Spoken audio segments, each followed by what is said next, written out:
The autumn wind swept through the gardens of Highgrove House as Charles walked slowly along the familiar stone path. His footsteps echoed softly against the weathered stones, each step carrying the weight of decades of royal duty and personal sacrifice. The golden leaves danced around him, creating a carpet of memories beneath his feet.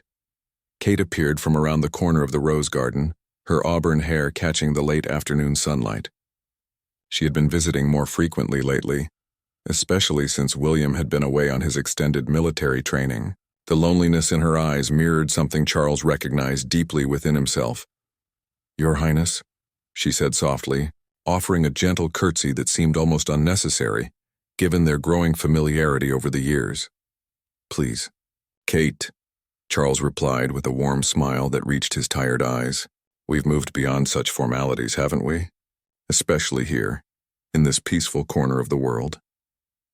They began walking together along the path that Charles had designed himself years ago.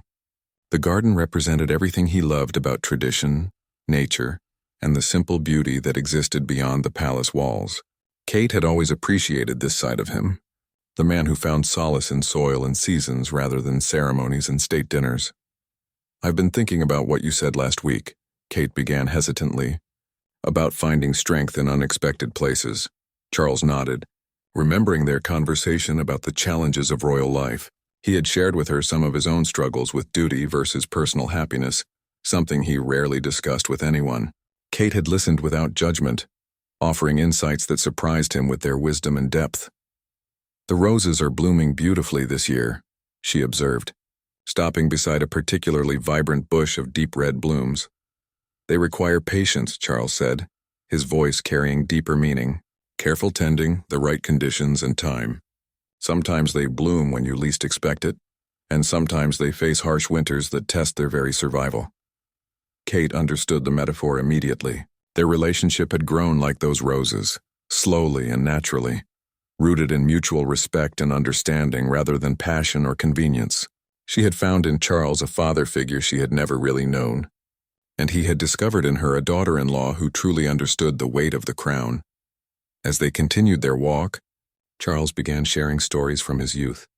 Tales of rebellion against protocol and dreams of a different life. Kate listened intently, seeing beyond the future king to the man who had sacrificed personal desires for duty countless times. "I sometimes wonder," Charles mused, "what life might have been like if I had made different choices. If I had been braver, more willing to fight for what my heart truly wanted." Kate placed her hand gently on his arm, a gesture of comfort that felt natural and right. "But then you wouldn't be the man who raised William to be the loving husband and father he is today. Your sacrifices shaped him, and through him they've blessed my life immeasurably." The afternoon sun began to set, casting long shadows across the garden. They found themselves at the small stone bench Charles had placed beneath an old oak tree, a spot where he often came to think and reflect. Without planning it, they sat together in comfortable silence. "I need to tell you something," Kate said quietly, her voice barely above a whisper. "These walks, these conversations, they've become the highlight of my weeks. When William is away and the palace feels so empty and formal, knowing I can come here and just be myself with you. It means more than you could know." Charles felt his heart warm at her words. For years he had carried the burden of being misunderstood, of being seen as cold or distant. But Kate saw him clearly, appreciated the man behind the title. Her acceptance and understanding had become a precious gift in his otherwise complicated life. "You've given me something I didn't realize I was missing," he replied, his voice thick with emotion. "A connection that isn't about duty or obligation. Someone who sees me as I am, not as the world expects me to be." As the first stars began to appear in the darkening sky, Kate felt an impulse she couldn't resist. Slowly, naturally, she reached over and took Charles's hand in hers. It wasn't romantic or inappropriate, but rather the gesture of someone offering comfort and understanding to another human being who needed it. Charles looked down at their joined hands, feeling a warmth spread through him that had nothing to do with attraction and everything to do with human connection. For the first time in years, he felt truly understood and accepted. They sat that way as darkness fell around them, two people finding solace in simple human kindness, unaware that their moment of innocent connection would soon be discovered and misinterpreted by others who couldn't understand the pure nature of their bond. The following week brought an unexpected chill to the usually warm relationship between Charles and Camilla. She had noticed his improved mood, the way he hummed softly while reading his morning papers, and how he seemed less burdened by the weight of his responsibilities. At first she had been pleased, assuming his contentment came from their own interactions. However, when James, one of the household staff, mentioned in passing that His Highness has been spending lovely afternoons in the garden with the Duchess of Cambridge, Camilla's satisfaction quickly transformed into something darker. "How often has this been happening?" Camilla asked, trying to keep her voice casual while her mind raced with implications. "Oh, quite regularly, Your Highness," James replied innocently. "They seem to have wonderful conversations. It's nice to see His Highness so relaxed and happy." Camilla dismissed the staff member with a tight smile, but inside, a storm was brewing. She had worked too hard and waited too long to secure her position as Charles's wife to allow any perceived threat to their relationship, no matter how innocent it might appear. That evening at dinner, Camilla studied Charles carefully.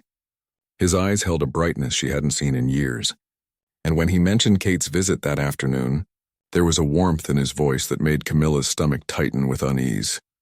"She has such interesting perspectives on environmental conservation," Charles was saying, cutting his roast with enthusiasm. "Her ideas about sustainable farming practices could really benefit the estate." "How wonderful," Camilla replied, her tone carefully neutral. "Though I do hope she isn't taking up too much of your valuable time." "You have so many important commitments, darling." Charles looked up, surprised by the subtle edge in her voice. "Not at all. Our conversations are quite refreshing, actually. It's rare to find someone who truly understands the challenges we face." The word "we" hung in the air between them, and Camilla felt her jaw clench involuntarily. She had always prided herself on being Charles's closest confidant, the one person who truly understood his struggles and supported his dreams. The idea that Kate might be filling that role, even partially, was unacceptable. Over the next few days, Camilla began making subtle inquiries among the staff and her own circle of friends. She learned that Charles and Kate's garden walks had become a regular occurrence, that they often talked for hours, and that Charles seemed genuinely happy and relaxed during these visits.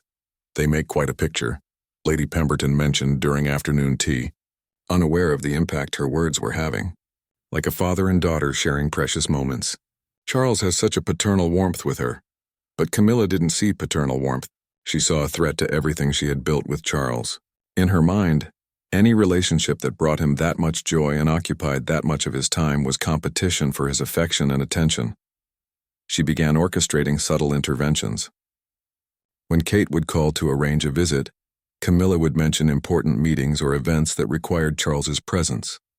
She started planning more activities for them as a couple, filling his schedule so completely that finding time for garden walks became increasingly difficult. "I thought we might visit the Children's Hospital on Thursday," she would suggest sweetly. "And Friday there's the environmental summit you've been wanting to attend. Saturday we promised the Hendersons we'd join them for dinner." Charles, ever dutiful and unaware of the manipulation, would agree to these plans, but Camilla noticed his disappointment when he had to cancel or postpone his meetings with Kate. Rather than satisfaction, this observation only increased her determination to eliminate what she saw as a threat. The breaking point came when she overheard Charles on the phone with Kate, his voice soft and caring in a way that made Camilla's heart race with jealousy. "Of course you can come by tomorrow," he was saying. "I've been looking forward to showing you the new herb garden. Your suggestions about the butterfly sanctuary were brilliant." After he hung up, Charles noticed Camilla standing in the doorway, her face carefully composed but her eyes flashing with something he couldn't quite identify. "Kate's coming tomorrow?" she asked, her voice deceptively light. "Yes, for our usual afternoon walk. She's become quite invested in the garden projects." Charles spoke enthusiastically, missing the warning signs entirely. That night, Camilla lay awake planning her strategy. She couldn't forbid the visits outright without appearing petty and jealous, but she could certainly ensure that future interactions would be less intimate and more supervised. If Charles needed reminding of where his primary loyalty should lie, she would make sure he got that message clearly. The next morning, she made several phone calls, rearranging her schedule to ensure she would be present during Kate's visit. She also made sure to remind Charles of his upcoming commitments and the importance of maintaining proper boundaries with all family members. "Darling," she said over breakfast, her tone casual but pointed. "I've been thinking about your visits with Kate. While I'm sure they're lovely, we should perhaps be more mindful of appearances. People do talk, and we can't have any misunderstandings about the nature of these meetings." Charles looked up from his newspaper, confusion clear in his eyes. "Misunderstandings? Camilla, Kate is my daughter-in-law. We're simply sharing conversation and time in the garden." "Of course, darling," Camilla replied smoothly. "I'm simply suggesting that perhaps these private meetings might be better conducted with others present. For everyone's comfort and reputation." The seed was planted, and Camilla settled back to wait for the perfect moment to water it with action. Kate arrived at Highgrove House that Tuesday afternoon with her usual quiet grace, carrying a small notebook filled with sketches and ideas for the butterfly sanctuary. She had spent hours researching native plants and sustainable garden design, excited to share her findings with Charles. These intellectual collaborations had become one of the most fulfilling aspects of her royal duties. Charles was waiting for her in the main drawing room rather than meeting her in the garden as had become their custom. She noticed immediately that he seemed more formal than usual, his posture straighter and his smile less warm than she had grown accustomed to. "Kate, wonderful to see you," he said, rising from his chair with practiced royal courtesy. "I thought we might have tea before our walk today." "Of course," Kate replied, though something in his tone made her feel suddenly uncertain.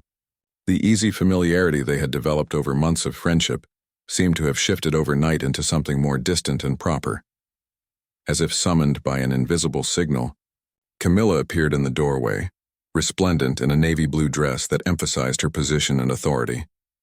Her smile was bright and welcoming, but Kate sensed an undercurrent of tension that made her stomach flutter with unease. "Kate, darling," Camilla exclaimed, moving forward to embrace her warmly. "How lovely that you could join us today. I hope you don't mind that I've decided to accompany you both on your garden tour. I've been feeling quite left out of all these horticultural discussions." Kate felt her heart sink slightly. The private conversations she treasured with Charles had always been a sanctuary from the formal protocols and careful choreography of royal life. With Camilla present, she knew the dynamic would change completely. "Of course," Kate replied graciously, though disappointment flickered briefly in her eyes before she could hide it. "The more perspectives we have, the better the garden will be." Charles glanced between the two women, sensing an undercurrent he couldn't quite understand. He had been looking forward to continuing his conversation with Kate about her ideas for creating wildlife corridors between different sections of the garden, but Camilla's presence would certainly change the tone of their discussion. Tea was served with exquisite formality, the conversation carefully steered by Camilla toward safe topics like upcoming charitable events and family news. Kate found herself responding in the polite, measured tones expected of a duchess rather than the enthusiastic, natural voice she had discovered during her private talks with Charles.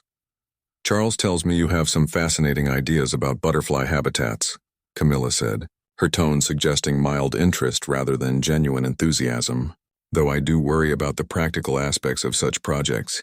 Maintenance costs, seasonal limitations, that sort of thing." Kate felt herself deflating slightly. Her carefully researched plans suddenly seemed naive and impractical under Camilla's subtly dismissive questioning. Charles noticed her discomfort and tried to intervene. "Actually, Kate's research has been quite thorough," he said warmly. "Her approach to sustainable gardening could serve as a model for other royal properties." "Oh, I'm sure it's all very interesting from a theoretical standpoint," Camilla replied with a smile that didn't reach her eyes, "though we must always consider the broader implications of any changes to the estate." When they finally moved to the garden, the atmosphere remained strained. Camilla walked between Charles and Kate, effectively preventing the intimate conversations they had previously enjoyed. She commented frequently on various plants and features, demonstrating her own knowledge while subtly undermining Kate's suggestions.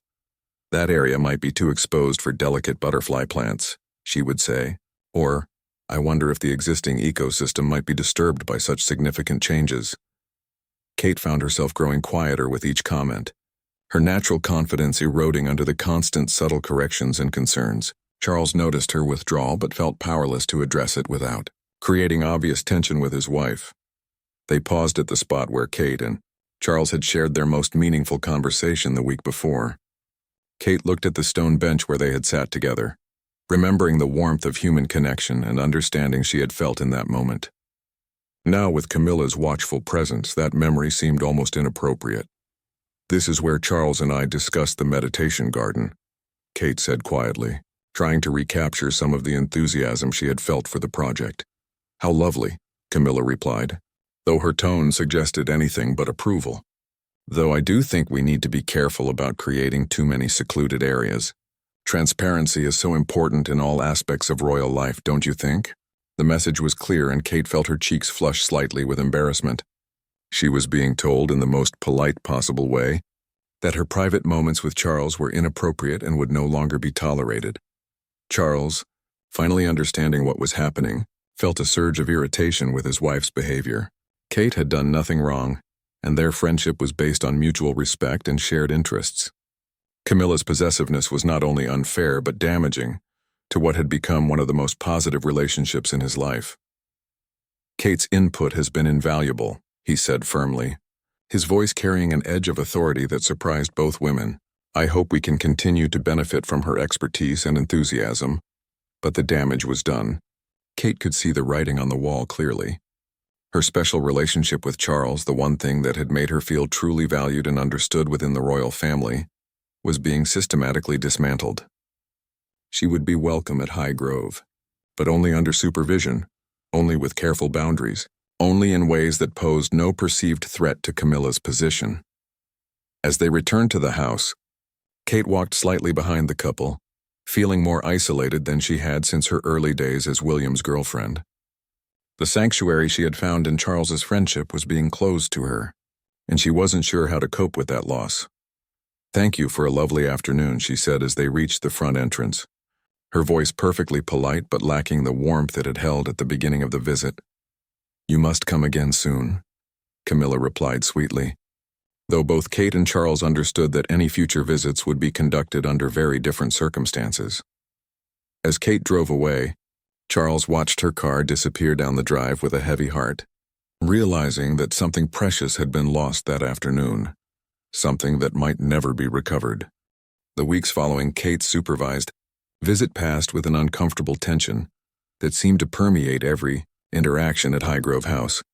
Charles found himself increasingly frustrated with Camilla's possessive behavior, while Camilla remained vigilant about any potential threats to her position as his primary confidant and companion.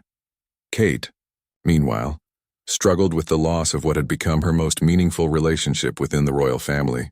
Her calls to arrange garden visits became less frequent, and when she did visit, the conversations remained safely superficial and properly chaperoned.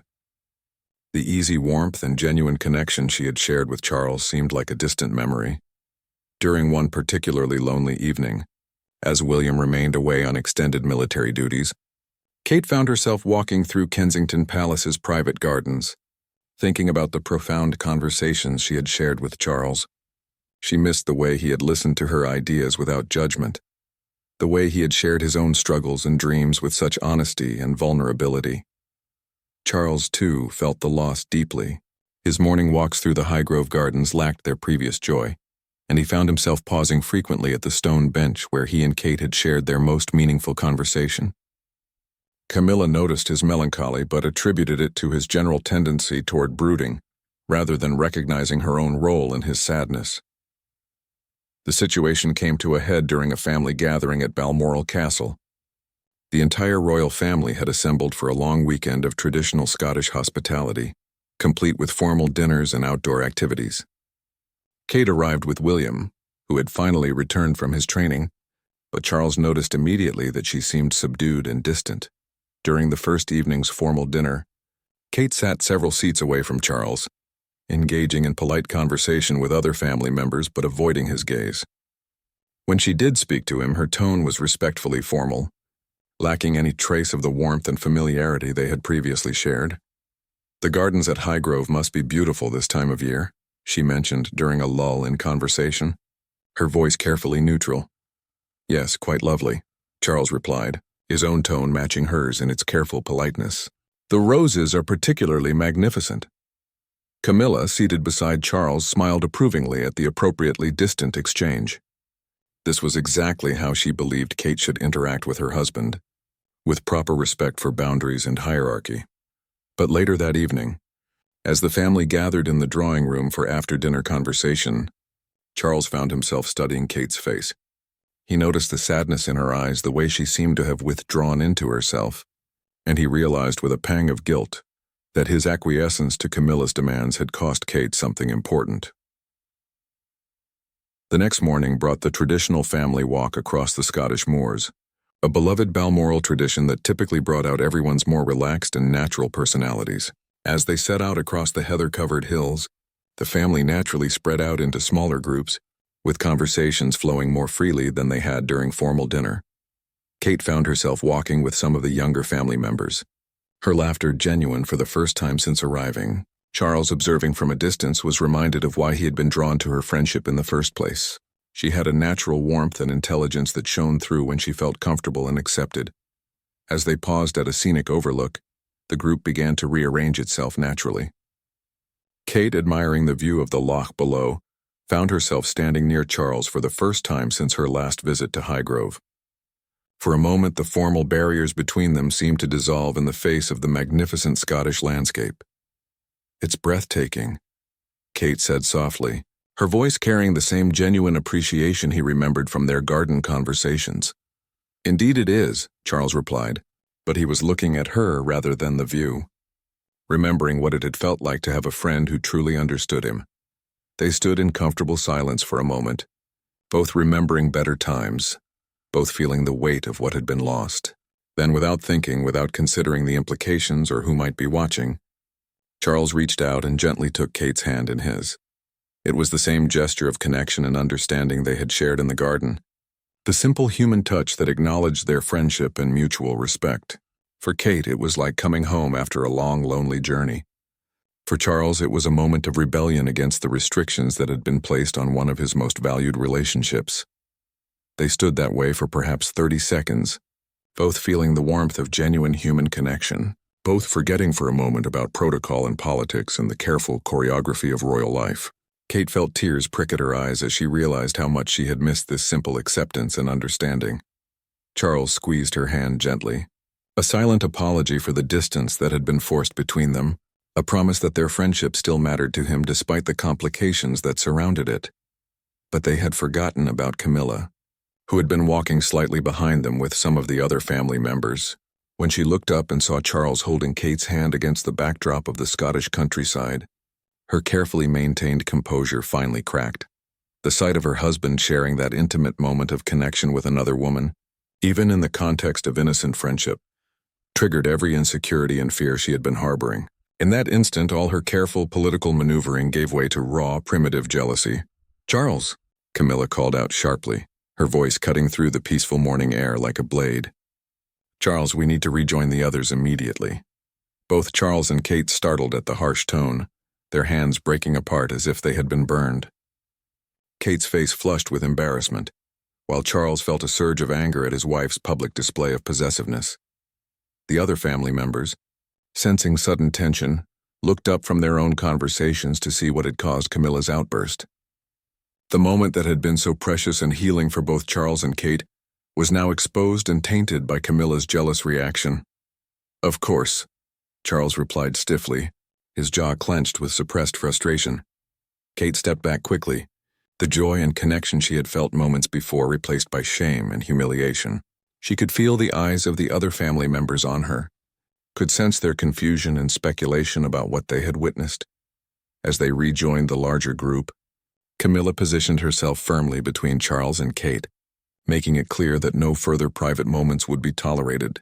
The rest of the walk continued in strained silence, with Kate retreating into herself and Charles growing increasingly resentful of his wife's controlling behavior.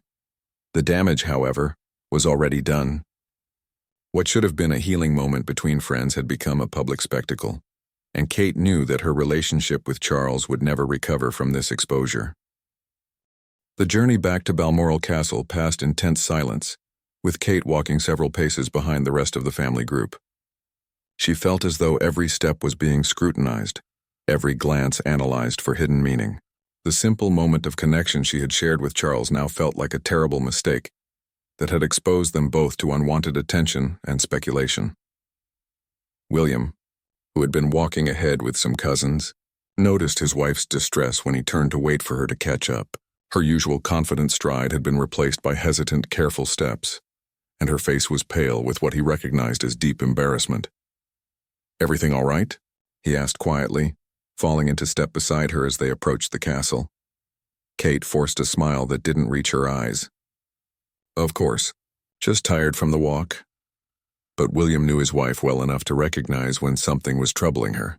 He had noticed the strange tension between Kate and his father over recent months, though he hadn't understood its source. Now, seeing her obvious distress following what should have been a pleasant family outing, he began to suspect that something more serious was happening. That evening at dinner, the atmosphere in the dining room was noticeably strained. Camilla maintained a bright, chatty demeanor, but there was an edge to her voice that made everyone slightly uncomfortable. Charles responded to questions with curt politeness, his usual warmth replaced by barely concealed irritation. Kate barely spoke at all, focusing intently on her food and avoiding eye contact with most of the family. "The weather should be lovely tomorrow," Camilla announced during a particularly awkward silence. "I thought Charles and I might take a drive to see the old stone circle. We haven't had nearly enough time together lately." The emphasis on together was subtle but unmistakable. Charles set down his fork with perhaps more force than necessary, while Kate felt her cheeks burn with renewed embarrassment. The message was being delivered clearly and publicly. Charles belonged to Camilla, and any other relationships were unwelcome intrusions. After dinner, as the family dispersed to various activities, William found himself walking with his father toward the library. The silence between them was heavy with unspoken questions and concerns. "Is there something I should know about?" William asked directly, stopping in the corridor outside the library door. Charles looked at his son with tired eyes. "What do you mean?" "Kate seems upset, and the atmosphere has been strange all evening." "Has something happened between you two?" Charles sighed deeply, running a hand through his hair. "Your wife is a remarkable woman, William. She's intelligent, compassionate, and she genuinely understands the challenges we face in this life. Our conversations have been a source of great comfort to me, particularly during your absence." "And?" William prompted, sensing there was more to the story. "And apparently some people find those conversations inappropriate," Charles replied, his voice bitter with frustration, despite the fact that they're entirely innocent and based on mutual respect and shared interests. William felt a piece of the puzzle click into place. "Camilla?" Charles nodded reluctantly. "She's made it clear that my friendship with Kate is unwelcome. Every visit is now supervised, every conversation monitored. Today's moment was simply two friends reconnecting after being forced apart. But surely she must understand that Kate is family," William said, though even as he spoke he realized how naive that sounded. "Your stepmother sees threats where none exist," Charles replied sadly, "and I've been too weak to stand up for what I know is right. Kate deserves better than to be treated as some kind of dangerous influence." Meanwhile, in her room, Kate was having her own difficult conversation. She had tried to brush off William's concerns earlier, but when he persisted in asking about her obvious distress, she finally broke down and told him everything. "I don't understand why she sees me as a threat," Kate said, tears flowing freely now that she was finally able to speak openly about the situation. "I've never done anything inappropriate. I just enjoyed talking with your father about things that mattered to us both." William held his wife as she cried, feeling his own anger building toward his stepmother. He had always known Camilla could be possessive and controlling, but he had never imagined she would target Kate, who had never shown anything but respect and appropriate behavior toward the family. "You haven't done anything wrong," he assured her firmly. "Your friendship with my father is something beautiful and natural. She's the one with the problem, not you." "But what can we do?" Kate asked helplessly. "I can't fight her. She's his wife, and I'm just—" "You're my wife," William interrupted firmly, "and you're a valued member of this family, who deserves to be treated with respect and kindness. This situation has gone too far." The next morning brought an unexpected confrontation that would change everything. William, who had spent most of the night thinking about the injustice being done to his wife, decided to address the situation directly with Camilla. He found her in the morning room, reading correspondence over coffee, looking perfectly composed and in control. When she looked up and saw his stern expression, her smile faltered slightly. "William, darling, how lovely to see you up so early. I was just thinking about plans for today." "We need to talk," William said, closing the door behind him and taking a seat across from her. "About Kate and my father." Camilla's face immediately became guarded. "I'm not sure what you mean." "I think you know exactly what I mean," William replied evenly. "Your behavior toward my wife has been unacceptable. She's done nothing wrong, yet you've made her feel unwelcome and uncomfortable in her own family." "I hardly think—" Camilla began, but William cut her off. "My father is lonely, Camilla. He's carrying enormous responsibilities, and he found genuine friendship and understanding with Kate. That should be celebrated, not sabotaged." Camilla's carefully maintained composure began to crack. "I won't have another woman becoming too close to my husband, William. I've worked too hard to secure my position to allow that to happen." "Kate is not another woman," William said firmly. "She's my wife, your stepdaughter-in-law, and a person who deserves your respect. Your jealousy is poisoning what should be a loving family relationship." The accusation of jealousy hit its mark, and Camilla's face flushed with anger and embarrassment. But William wasn't finished. "If this continues," he said quietly, "if you keep treating Kate as a threat instead of as family, you're going to lose more than you gain. My father values her friendship because it's genuine and uncomplicated. By forcing him to choose, you're only highlighting your own insecurities." With that, William stood to leave, but Camilla's voice stopped him at the door. "And what would you have me do?" she asked, her voice shaking slightly. "Pretend I don't see what's happening? Allow them to continue their private meetings and intimate conversations?" William turned back to face her, his expression sad rather than angry.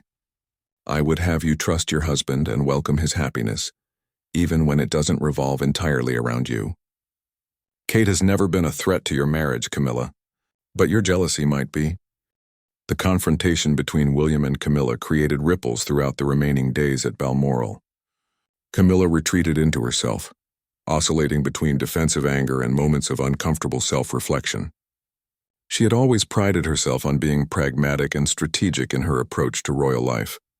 But William's accusations forced her to examine whether her actions had been driven by wisdom or by the very jealousy she had tried so hard to disguise. Charles, unaware of the conversation between his son and wife, noticed the change in atmosphere immediately. Camilla became distant and moody, responding to his attempts at conversation with short, clipped answers. When he asked if something was wrong, she would claim everything was fine while her body language suggested otherwise. Kate, meanwhile, found herself caught between relief that William had defended her and anxiety about the potential consequences. She knew that Camilla held considerable influence with Charles, and the last thing she wanted was to become the cause of marital discord between them. Her natural inclination was to withdraw further, to make herself so small and unobtrusive that she couldn't possibly be seen as a threat. The situation reached its breaking point during the family's final evening at Balmoral. A traditional Scottish celebration had been planned, complete with local musicians and dancing in the castle's great hall. The evening was meant to be a joyful conclusion to their time together, but the underlying tensions made every interaction feel strained and artificial. Kate had dressed carefully for the evening, choosing a conservative navy dress that she hoped would help her blend into the background. She planned to speak only when spoken to dance only with William, and to avoid any situation that might be misinterpreted or cause further problems. Charles, however, had spent the day thinking about everything that had happened. He was tired of walking on eggshells around his wife's jealousy, tired of pretending that his friendship with Kate was somehow inappropriate or dangerous. As he watched Kate during dinner, seeing how she had dimmed herself to avoid conflict, he felt a surge of protective anger. When the music began and couples started moving to the dance floor, Charles made a decision that surprised everyone, including himself. As William spun Kate around during a traditional reel, Charles stepped forward and gently tapped his son on the shoulder. "May I cut in?" he asked, his voice carrying a determined quality that brooked no argument. William, recognizing the significance of his father's gesture, stepped back with a smile. "Of course." Kate looked uncertain as Charles offered her his hand, glancing quickly toward where Camilla sat watching from the side of the room. She could see the tension in Camilla's posture, the way her hands gripped her champagne glass just a little too tightly. "I don't think this is a good idea," Kate whispered as Charles led her onto the dance floor. "It's an excellent idea," Charles replied firmly. "You're my daughter-in-law and I'm asking you to dance. There's nothing inappropriate about that, no matter what anyone else might think." As they began to move to the music, Kate felt some of her tension ease. Dancing with Charles felt natural and comfortable, like the conversations they used to share in the garden. He was an excellent dancer, leading her through the steps with confidence and grace. "I want you to know," Charles said quietly as they moved together, "that I've valued our friendship more than I can express. You've brought light into some very dark days, and I'm sorry if that's caused you any discomfort." Kate felt tears prick at her eyes. "It's not your fault. I just don't want to cause problems for you and Camilla." "The problems existed long before you came along," Charles replied sadly. "You've simply reminded me what genuine friendship and understanding feel like." As the dance continued, other family members began to notice the easy chemistry between Charles and Kate. They moved together naturally, their conversation flowing despite the music, their faces showing the kind of relaxed happiness that had been absent from both of them for weeks. Camilla watched from her seat, her emotions warring between fury and something that might have been recognition. She could see clearly that Charles was happier during these few minutes with Kate than he had been in her presence for months. The realization was both infuriating and deeply painful. When the song ended, Charles didn't immediately release Kate's hand. Instead, he looked down at her with genuine affection and squeezed her fingers gently. "Thank you," he said simply, "for everything." It was at that moment that Camilla reached her breaking point. Unable to watch any longer, she rose abruptly from her seat and strode across the dance floor with determination. The other family members fell silent as they sensed the approaching confrontation. "Charles," Camilla said loudly enough for nearby couples to hear, "I think that's quite enough." Charles turned to face his wife, still holding Kate's hand, his expression challenging rather than apologetic. "Enough of what, exactly?"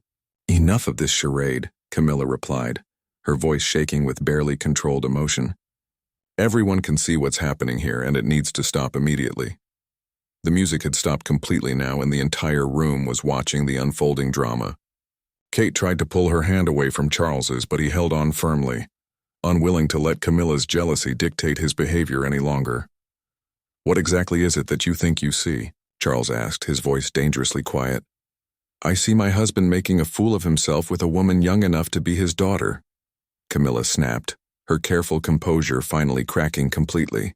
"I see you holding hands and gazing into each other's eyes like lovesick teenagers, with no regard for propriety or respect for your marriage." A gasp went up from the watching crowd. Kate's face turned scarlet with humiliation, and she made another attempt to free her hand from Charles's grasp.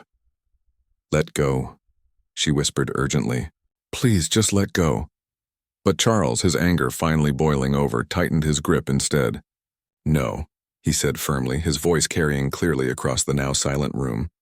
"I will not let go, and I will not allow you to publicly humiliate a woman whose only crime has been showing me kindness and friendship." The confrontation had become a public spectacle, with the entire royal family and their guests watching in stunned silence.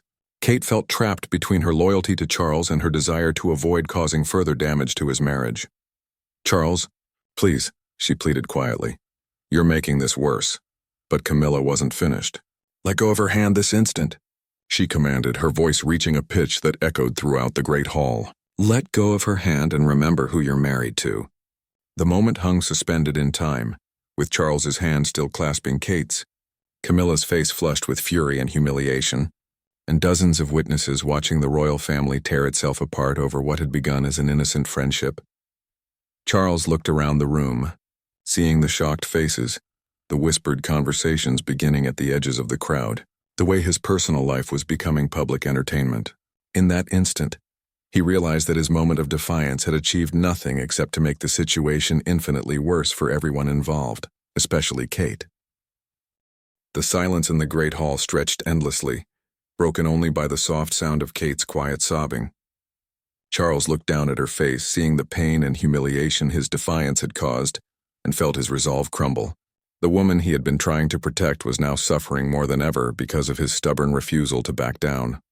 Slowly, reluctantly, Charles loosened his grip on Kate's hand. The moment their connection was broken, Kate stepped back quickly, wrapping her arms around herself as if trying to shield herself from the dozens of staring eyes around them. "I'm sorry," she whispered, though it wasn't clear whether she was apologizing to Charles, to Camilla, or to the room at large. "I'm so sorry for all of this." William, who had been frozen in shock during the confrontation, finally sprang into action. He moved quickly to his wife's side, wrapping a protective arm around her shoulders and glaring at both his father and stepmother with undisguised anger. "That's enough," he said firmly. "This has gone far beyond acceptable behavior from all parties involved." Camilla, seeing that she had won the immediate battle but perhaps lost something much larger, tried to regain her composure. The victory felt hollow as she looked at Kate's tear-stained face and realized that her public humiliation of her daughter-in-law had been witnessed by everyone who mattered in their social circle. "I simply felt it necessary to maintain appropriate boundaries," Camilla said, but her voice lacked conviction. The room remained uncomfortably silent, with family members and guests alike unsure how to respond to what they had witnessed. Charles stood alone in the center of the dance floor, his hand still extended slightly as if reaching for the connection he had just been forced to break. The look on his face was one of profound defeat, as if something essential inside him had been extinguished. "The evening is over," he announced quietly, his words carrying the weight of finality that extended far beyond the immediate party. "Thank you all for coming." As the crowd began to disperse, murmuring among themselves about the extraordinary scene they had witnessed, Kate allowed William to lead her from the room. She could feel the eyes following them, could imagine the conversations that would spring up the moment they were gone, could picture the newspaper headlines that might emerge from this very public display of royal family dysfunction. Over the following days, as the family prepared to leave Balmoral and return to their respective homes, the aftermath of the confrontation continued to reverberate through their relationships.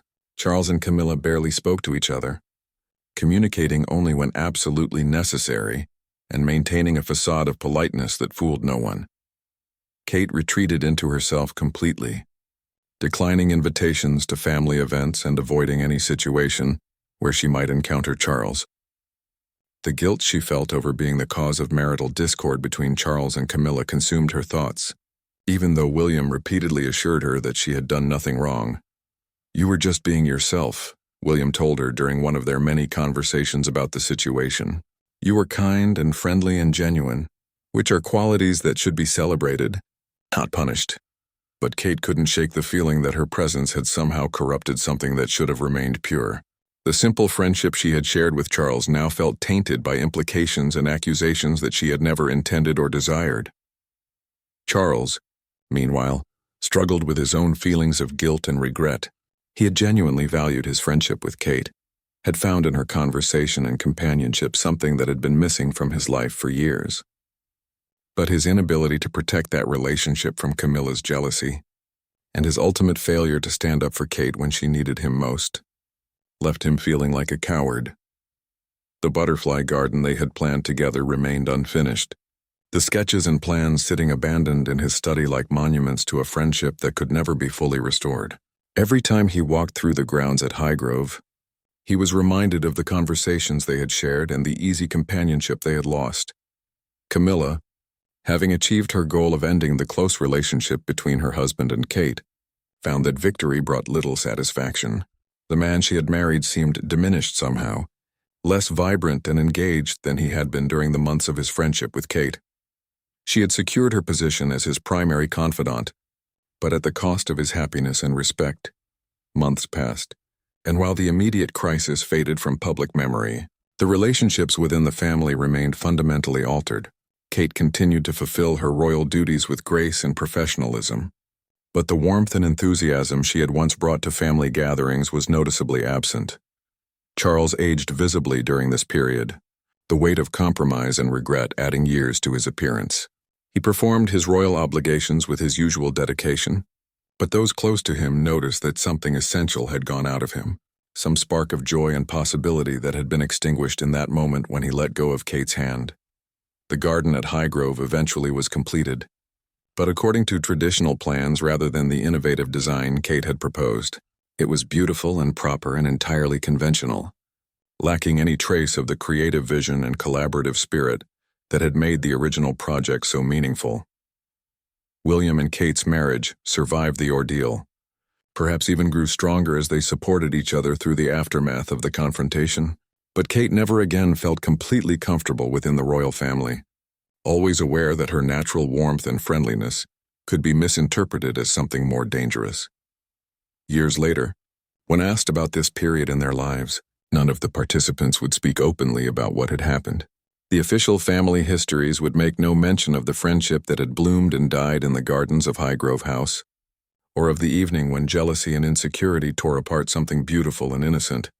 But sometimes, during quiet moments at family gatherings, Charles and Kate would catch each other's eyes across a crowded room. In those brief glances, they would remember what it had felt like to be truly understood and accepted by another person. And they would mourn silently for the friendship that circumstances had made impossible to maintain. The hand-holding had lasted only seconds, but its memory would linger for a lifetime, a symbol of human connection that had been sacrificed to the demands of position, protocol, and a jealousy that ultimately diminished everyone it touched. In the end, Camilla's victory had been complete, but the cost had been higher than anyone could have anticipated, leaving scars that would never fully heal and relationships that would never fully recover their former warmth and trust.